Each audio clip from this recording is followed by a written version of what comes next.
আপনারা এখন দেখতে পাচ্ছেন সেই বাহুবলী যেখানে শুটিং হয়েছিল, সেই হাভেলিটা, শিবগামী দেবী, রাজমাতা শিবগামী দেবী, যেখানে বাহুবলী ছোট ছিল, বাহুবলীকে নিয়ে যেখান থেকে যে রাস্তা দিয়ে পালিয়েছিল, সেই রাস্তাটা আপনাদেরকে দেখাবো যে কত ছোট।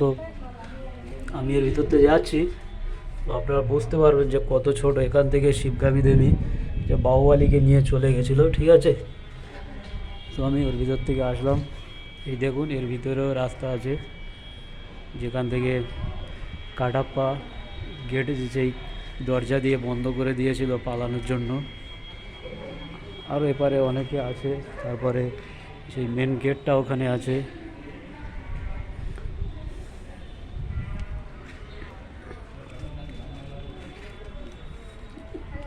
क्या कम ज़्यादा लग रहा है ना, एक साइड है ज़्यादा एक साइड है कम है।